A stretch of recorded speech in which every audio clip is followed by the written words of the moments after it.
예, 반갑습니다. 아홉 번째 강의, 질문을 통한 자기 이해, 이 가치와 관련한 영역을 오늘 좀 다루도록 하겠습니다. 오른쪽 상단에 있는 것처럼 지금 계속 이 자기 이해와 관련한 부분들을 하고 있고, 지금 연달아 이 질문을 통해서 강점, 흥미, 가치 부분들을 우리가 어떻게 확인할 수 있을지 지금 계속 보고 있습니다. 꼭 우리가 진로나 직업 관련 심리 검사를 통해서만 알 수 있는 게 아니다. 특히 가치는요, 가치관 검사라는 게 또 따로 있어요. 얼마든지 그 검사 활용해도 됩니다. 그런데 제가 이 강의에도 말씀드리겠지만 그 검사를 통해서는요, 그 검사 결과만 놓고 이 가치를 내가 중요하게 생각하니까 이 직업과 잘 맞다.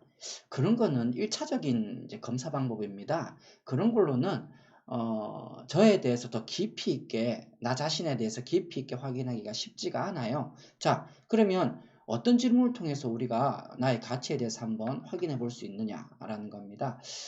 계속 말씀을 드렸지만 지금 이번 9강은 3번과 관련한 질문이에요. 나를 뿌듯하게 하고 보람을 느끼게 하는 경험. 이게 뭡니까? 내 가치와 맞는 일을 할 때 사람은 뿌듯해하고 보람을 느낍니다. 또 더 나아가서는요, 의미를 두게 되죠. 그 다음에 4번, 5번, 6번, 다 가치와 관련된 거 어떻게 보면 나는 어떤 칭찬을 듣거나 인정받을 때 기쁜가? 여러분, 칭찬도요, 모든 칭찬이 모든 사람에게 동일하게 기쁨을 주는 게 아니에요. 어떤 칭찬은 그 사람이 들어도 뭐 별로 그걸 칭찬으로 안 받아들이는 사람도 있어요.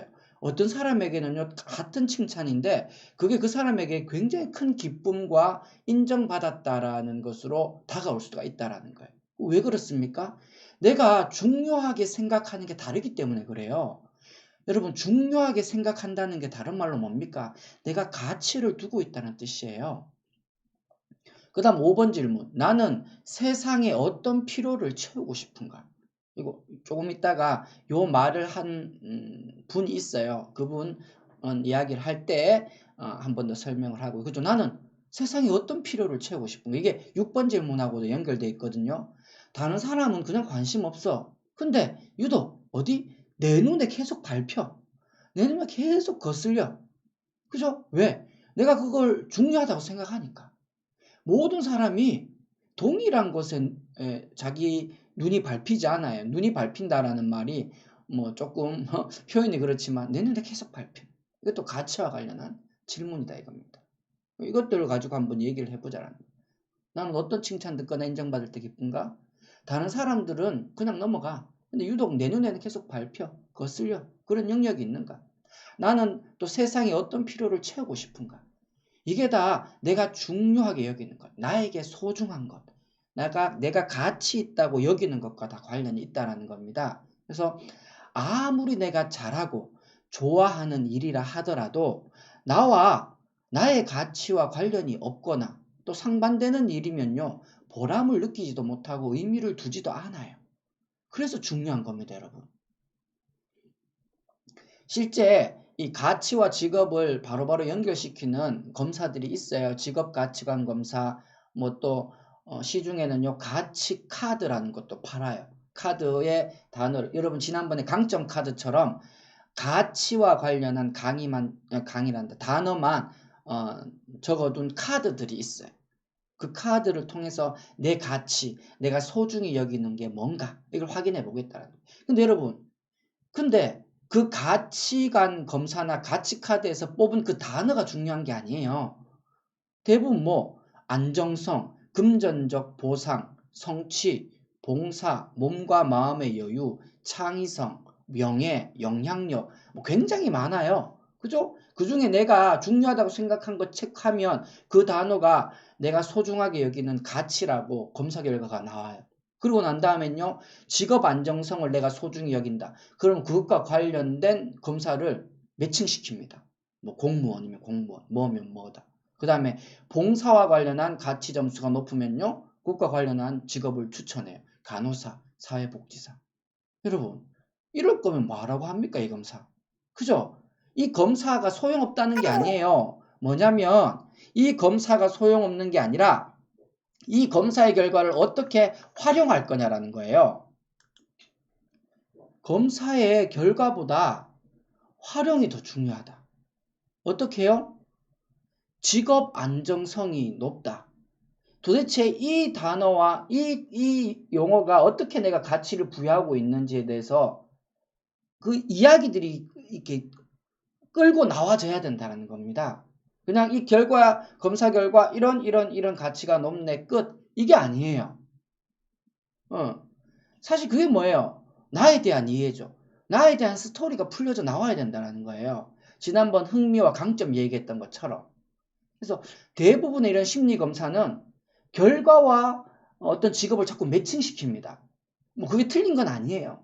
근데 그걸로는 끝이다 하면 사실 크게 의미를 그 검사를 통해서 얻기가 힘들어요.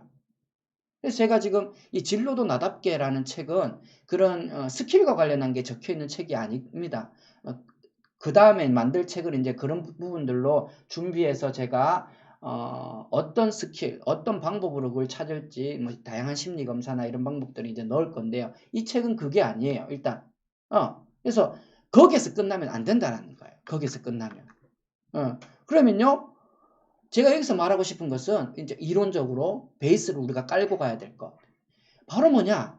이 가치관 검사는요, 자꾸 나 자신, 내가 가치를 둔 것, 내가 가치 있게 여기는 것. 이게 좋아요. 이게 틀린 거 아닙니다. 지난번 강점도 뭡니까? 나만 두고 보라 했잖아요. 나만 놓고 보라. 자꾸 다른 사람의 강점과 비교하다 보니까 내 강점은 하나도 없어. 그러니까 내 강점, 이것을 볼 때는 나만 놓고 보라 했어요. 그런데 지금 이 가치에서 말하는 나만 있고 우리가 없다라는 말이 뭐냐면 이 가치와 관련한 단어들을 잘 보면요. 나의 안정성, 나의 금전적 보상, 나의 성취, 나의 몸과 마음의 여유, 나의 명예와 영향력 발휘 다 이 개념이에요.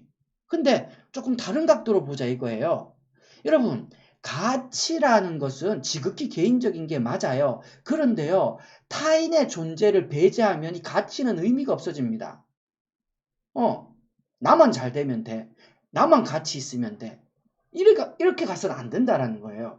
나만 만족하면 되는 게 아니고 다른 이들의 필요를 어떻게 함께 채워줄 수 있는가가 이 가치와 관련해서 굉장히 중요한 지점이에요. 옛날에 1박 2일 그 예능 프로 할 때 제가 정말 안 좋아했던 문구가 있거든요. 나만 아니면 돼. 정말 싫어하는 말입니다. 제가 그 말 때문에 1박 2일 게시판에 막 글도 썼어요. 도대체 학생들이 얼마나 많이 보는데, 저런 가치를 계속 주입하는 말들을 재밌다고 하느냐라는 거예요. 네. 마찬가지, 가치에 있어서도 나만 잘 되면 돼. 나만 만족하면 돼. 이게 아니라는 거예요. 나한테만 중요하고 나한테만 이익이 되고 내만 만족하면 최고 좋은 가치다. 아니죠. 그 가치가 누군가의 가치를 침해할 수도 있고요. 그렇죠? 그래서 우리가 가치를 얘기할 때는요. 다른 사람의 필요까지도 함께 감안한 가치를 이야기해야 된다는 겁니다. 근데 단순한 검사에서는 그렇진 않거든요. 여러분 그 프레드릭 뷰크너라는 분은요. 하나님이 여기 하나님이라는 말이 나와서 좀 그렇긴 하지만 나를 부르시는 장소는 나를 부르시는 곳은 나의 깊은 기쁨과 세상의 깊은 갈망이 만나는 자리라고 이야기를 해요. 이 책은 통쾌한 희망사전이라는 책 안에 들어가 있는 내용입니다. 이 책은요. 여러 가지 단어들을 새롭게 정의를 내려서 싣고 있는 책이에요. 그래서 희망사전이라고 되어 있지만 그래서 프레드릭 뷰크너는요. 바로 일이라는 게 어떤 의미냐. 하나님이 나를 부르시는 장소는 즉 일은 나의 깊은 기쁨 이거 뭐예요? 내가 재미있고 즐겁고 기쁘다. 이 흥미와 뭐가 만나야 된다? 세상의 깊은 갈망. 여러분 세상의 깊은 갈망이 뭡니까? 그렇죠. 필요예요. 필요. 즉 그들의 필요. 그죠? 그게 만나는 자리. 이 세상의 깊은 갈망을 채우는 것. 저는 이걸요, 가치와 연결된 지점이라고 저는 봐요. 그죠? 세상의 깊은 갈망, 세상의 깊은 필요. 그거는 개인이 가지고 있는 가치에 따라서 그 필요는 다 다르게 보여요. 나는 세상에서 이 부분의 필요를 채우고 싶어. 나는 저 부분을 채우고 싶어. 사람마다 다 달라요. 그게 바로 뭡니까? 내가 중요하다고 생각한 거기 때문에 그게 가치라는 거예요. 제가 여러분 꿈, 비전, 사명 얘기할 때 비전이 뭐라 했습니까? 훼손된 이 세상의 어떤 영역을 회복시키고 싶은 갈망이라고 했잖아요. 바로 그 지점이 이 가치하고도 연결되는 거예요. 다른 말로 뭡니까? 내가 중요하다고 생각하니까 내 눈에 자꾸 밟히고, 내가 중요하다고 생각하니까 그 훼손된 어떤 영역을 회복시키고 싶은 거예요. 그래서 하나님이 나를 부르시는 자리, 즉 일은 나의 흥미와 그죠? 내가 중요하게 여기는 가치가 만나는 그 지점이어야 된다는 거예요. 그죠? 그래서 어떤 일이 내 기쁨을 포기하고 세상의 갈망만 채우거나 또 반대로 내 기쁨만 채우고 세상의 갈망은 무시하는 이게 아니라는 거예요. 그죠? 이게 아니라 나도 즐겁고 기쁘고 세상의 필요도 채워지는 그죠? 세상의 필요가 채워진다는 말은 뭡니까? 훼손된 세상의 어떤 영역들을 내가 이를 통해서 회복시키는 거예요. 그 자리를. 그죠? 흥미와 가치 이게 교차하는 그 지점이 하나님이 나를 부르시는 장소일 수 있다. 그렇게 진로 선택하는 것이 중요하다. 프레드릭 뷰크너는 기독교적 용어를 썼지만 다른 말로 뭡니까? 내가 있어야 할 자리는 흥미와 뭐가 가치가 교차하는 그 지점에 있다라고 이야기를 하고 있는 겁니다. 그 다음 청춘의 진로교실이라는 책을 쓴 일본의 작가입니다. 야마다 즈니라는 작가인데 이분은 진로 관련한 작가가 아니에요. 그럼에도 불구하고 저는 이 책 아주 의미 있게 읽었습니다. 야마다 즈니는 편집하던 사람인데 작가로 이제 넘어갔죠. 야마다 즈니는 이 가치를 자신만의 단어로 뭐라고 부르냐? 실현하고 싶은 세계관 이렇게 불러요. 이 사람은 이걸 가치라고 얘기하지 않아요. 제가 가치로 동일하게 보는 거죠. 즉 뭐 프레드릭 뷰크너가 봤던 그 지점, 세상의 깊은 필요, 세상의 깊은 갈망, 야마다 즈니가 말하는 실현하고 싶은 세계관, 이 다 가치로 보인다. 그래서 야마다 즈니는 원래 진로와 관련해서 상관없는 분이 그냥 작가예요. 어떻게 보면 자기 이해 작가죠. 자기 이해를 계속해서 이렇게 깊이 파고 들어가는. 그래서 이 야마다 즈니가 자기 조카의 대입 그 시험 자기소개서를 이렇게 작가니까 첨삭을 해줬다 이거예요. 첨삭해주면서 자기 조카가 사회복지사가 되고 싶어 한다는 걸 알게 돼요. 그리고 사회복지사가 되고 싶어 하는데 뭔가 자기소개서가 밋밋해. 예, 그래서 이걸 좀 구체화시키면 안 되겠니라고 조카한테 얘기했더니 조카가 사회복지 영역 중에 자신만의 테마인 지역과 복지 이쪽으로 좀 더 구체화시켜서 글을 적었어요. 근데 그래도 뭐가 밋밋해요. 그래서 이 야마다 즈니가 자기 조카에게 물어요. 너는 왜 하필 지역과 복지지? 예, 복지인 거지. 거기에 왜 관심이 있지? 사회복지 영역 중에 가령 할머니 한 분이 있다 할 때 지역에서 이 할머니의 복지를 실현시킨다는 건 구체적으로 어떤 일이니? 나중에 네가 사회복지사가 된다면 네가 있는 지역을 어떻게 바꾸고 싶어? 이렇게 야마다 즈니가 물어요. 결국 이 질문이 뭡니까? 바로 네가 가지고 있는 가치, 네가 사회복지 영역에서 중요하다고 생각하는 게 뭐니? 네가 두고 있는 가치가 어느 영역이야? 야마다 즈니는 그걸 실현하고 싶은 세계관이라고 붙였어요. 이 부분은요, 프레드릭 뷰크너가 말했던 너는 세상에 어떤 필요를 구체적으로 채우고 싶니? 네가 중요하다고 생각하는 그 영역의 필요를 어떻게 채우고 싶니? 이게 계속 묻고 있는 질문이에요. 그랬더니 이 조카가 한참 고민하다가요, 무슨 얘기를 하냐 하면 자기가 사회복지 관련한 뭡니까 뭐 자원봉사나 이런 걸 하다가 여러 어르신들 노인들을 만났어요. 근데 많은 경우 그 노인분들이 이렇게 얘기해. 나 집에 가고 싶다. 요양원에 안 있고 싶고 나 정말 집에 가고 싶어. 이 얘기를 너무 많이 들은 거예요. 그게 딱 떠올랐다. 그래서 이 조카는 노인들이 정든 집에서 낯익은 풍경과 친숙한 사람의 얼굴에 둘러싸여서 삶을 마치도록 도와주고 싶다 이거예요. 도와주고 싶다. 실현하고 싶은 세계관. 그 영역 중에 자기가 소중하게 여기는 지점까지 더 구체적으로 파고 들어가는 거예요. 가치, 직업 안정성, 가치, 봉사. 이걸로 끝나면 사실 큰 의미가 없어요. 그런 거 나도 대충 알아. 그것을 어떻게 이렇게 구체적인 것으로 끌어내느냐. 사실 이게 상담사가 해야 될 일이고, 이게 자기 이해를 끌고 가는 프로그램을 이끄는 이들이 해야 되는 일이고, 여러분들이 뭐 누가 듣던 이것들을 듣는 분들이 이 지점까지 계속 풀어내 가야 된다. 풀어내 가야 된다. 물론 이 조카가 처음 사회복지 영역에 취업했을 때 그거 못해요. 그죠? 자기가 그거 하고 싶다고 저 이거 하고 싶은데 그거 시켜줍니까? 아니다 이거예요. 그럼에도 불구하고 이 조카가 앞으로 사회복지 영역에서 어떤 방향으로 달려가야 될지 바로 이 가치 영역, 그 부분들을 보여준다 이거예요. 보여준다. 만약에 직업 가치관 검사했다면 이 조카는요, 봉사, 그게 제일 높은 가치관으로 나왔을 겁니다. 그리고 끝이에요. 뭐 더 얘기 없어요, 여러분. 그 검사는. 그걸 거기에서 스토리를 끌고 나와야 돼요. 끌고. 그죠? 그 다음, 또 가치를 다른 용어로 사용하는 분이 있는데, 제가 이제 이거는, 그렇게 보고 있는 겁니다. 나를 위해 일한다는 것이라는 책의 기시미 이치로라는 작가, 미움받을 용기의 작가, 아주 유명한 작가죠. 아들러 심리학 전문가인데, 아들러는요, 공헌감이라는 이 개념을 일의 영역에 적용시킵니다. 공헌하고 있다. 이 공헌감. 근데 제가 볼 때 이 공헌감이 바로 가치와 연결돼 있어요. 이 공헌감이 뭐냐면 인간은 불완전한 존재이기 때문에 모든 인간은 필연적으로 열등감을 경험한다고 얘기합니다. 아들러 심리학에 있어서 열등감은 굉장히 이제 중요한 개념인데 아무튼 누구나 열등감을 경험해. 근데 인간은 이 열등감을 극복하려고 하기 때문에 동기가 계속 발생을 하게 된다. 그러면서 이제 공동체 얘기도 뭐 하긴 하지만요. 아무튼 이 열등감의 극복 이게 아주 중요하다. 그죠? 그래서 아들러는 이 열등감의 극복을 노동과 공헌감에도 적용을 하는데 이런 문구가 있어요. 제가 한번 읽어볼게요.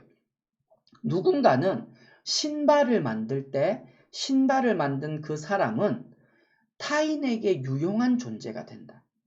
공공에 도움이 된다는 감각을 얻을 수 있고 왜? 내가 만든 신발, 이 신발을 누군가가 신어요. 그죠? 그 사람이 신을 때 그 신발로 말미암아 그 사람의 인생에 그죠? 자기에게 이익이 되고 신발 자체로 말미암아 그죠? 그것을 이 사람이 신발을 만들면서 그 사람에게 나는 유용한 존재가 되는 거잖아요. 그죠? 뭐 꼭 신발이 아니더라도. 그래서 공공에 내가 도움이 된다는 감각을 얻을 수 있고 그렇게 느낄 때만이 열등감을 줄일 수 있다라고. 그래서 아들러는 열등감을 줄일 수 있는 게 바로 이 공헌감이라고 이야기를 합니다. 여러분, 이 공헌감, 이 기시미 이치로는 이 공헌감을 이렇게 얘기해요. 이건 이제 기시미 이치로 이 작가의 이야기입니다. 인간은 무엇을 위해 일하는가? 일함으로써 인간은 자신의 능력을 타자를 위해 쓰고 타자에게 공헌한다 이거예요.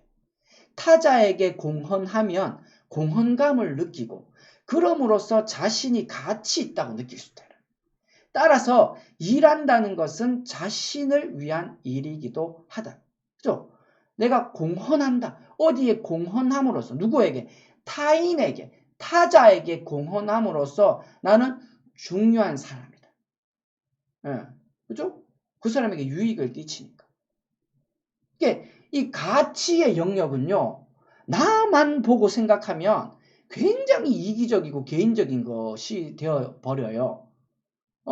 나에게 중요한 거. 나에게. 이 가치 영역은 나 중심이 아니라 우리를 중심으로 생각할 때 더 많이 얻을 수 있습니다, 여러분. 그래서 나는 타인과 공동체에 어떤 방식으로 자꾸 공헌하고 싶지? 네. 여러분, 사람마다 다 달라요. 어떤 사람은 신발 만들면서 공헌하고 싶을 수도 있어요. 왜? 근데 그거 좋아하니까. 그죠? 그걸 통해서 나는 세상에 어떤 필요를 채우고 싶어 하는 거예요. 어떤 사람은 엔지니어로, 어떤 사람은 환경 쪽에서. 그게 이 가치가 처음 얘기했던 비전하고 굉장히 많이 맞닿아 있는 영역입니다, 여러분. 그 다음에 갑자기 저자 이름이 기억이 안 나는데 인생학교 1이라는 이 책을 쓴 저자는 일에서 추구할 수 있는 동기의 원천 5가지를 이야기해요. 로먼 크르즈나릭인가? 예, 갑자기 저자가 생각났습니다. 죄송합니다. 이 동기의 원천 5, 일에서 추구할 수 있는 동기. 예, 돈을 버는 것으로 먹고 살기. 예, 당연히 일하면서 돈을 벌어야 되죠. 그 다음에 사회적 지위의 획득. 그 다음에 더 나은 세상을 만드는데 내가 기여를 하고 있다. 그 다음에 열정을 따르는 것. 재능을 활용하는 것. 이게 일에서 추구할 수 있는 동기의 원천 5가지라고 하는데 3번, 4번, 5번 보세요. 3번 가치입니다. 4번 흥미예요. 5번 뭡니까? 강점입니다. 예, 일과 관련한 걸 얘기하는 많은 이야기들을 종합해서 수렴하면요. 결국 또 자기 이해 영역에 새 영역으로 이렇게 모아져요. 뭡니까? 강점, 다른 말로 능력, 적성, 그 다음 흥미, 그 다음요 가치. 이 3개로 묶어져요. 이렇게 하나 더 추가한 다음에 성격이 위한 거, 선호하는 것이겠죠. 그래서 이 가치와 관련한 영역 정리한다면 뭡니까? 우리는 가치라는 말을 쓸 수 있겠지만 오늘 예로 들었던 이 3명의 저자가 쓴 책에서는 그죠? 3명이 아니고 1명 더 있다. 빠졌네. 야마다 저니까 빠졌네. 자, 통쾌한 희망사전에 프레드릭 뷰크너는요. 세상의 필요, 세상의 갈망. 그죠? 내가 보는. 그게 가치인 거예요. 나의 가치인 거예요. 그 다음 공헌감. 여러분, 내가 뭘 한다고 해서 다 공헌감을 느끼는 게 아니에요. 자기가 가치를 둔 영역에 그 일을 했을 때 나는 공헌감을 느껴요. 다른 말로 뭐예요? 뿌듯하잖아요. 내가 공헌하고 있다는 거예요. 똑같은 일을 해도 어떤 사람에게는 공헌감이 안 느껴질 수 있어요. 왜? 그 사람한테 그게 중요한 게 아니거든. 그 사람에게 중요한 가치가 아니거든요. 그 다음에, 그죠? 공헌감과 기여. 같은 개념이죠. 인생학교 1에서는, 그죠? 이 공헌감을 기여라는 말로 표현하고 있고. 그 다음에, 야마다 저니의 청춘의 진로 교실에서는요, 실현하고 싶은 세계관. 작가마다 다 다른 단어를 쓰고 있어요. 그러나 이걸 다 모으면 뭡니까? 결국, 가치입니다. 가치. 내가 뭘 중요하게 생각하는가. 근데 이 중요하게 생각하는가는 나만 놓고 보는 게 아니라 누구에게? 타자에게, 타인에게, 다른 사람에게 공헌하고 기여하고 있고 그들의 필요를 채워주고 있는 그 영역에 중요하다고 보는 가치로 이 가치를 정의해야 된다는 거예요. 나만 잘 먹고 잘 사는 가치가 아니라. 그죠? 그런 관점으로 가치를 들여다봐야 된다. 들여다봐야 된다. 근데 이제 심리검사나 가치카드는 여기까지 못 들어가요. 거기서 끝내면. 거기서부터 줄줄줄 이렇게 뽑아내야 되는 영역들이 사실 있어요. 쉽지는 않습니다. 그럼에도 불구하고 계속해서 답을 찾아가는 데는 충분히 가치 있는 질문이다. 진로도 나답게라는 책에는 더 이상 스킬과 관련한 방법과 관련한 부분은 더 없어요. 이제 다음 책에 제가 만들어 내려고 하는 이제 부분인데 오늘은 가치와 관련해서 여러분하고 좀 나누어 봤습니다. 뒷부분은 다른 건데요. 예, 오늘은 여기까지 하도록 하겠습니다. 감사합니다.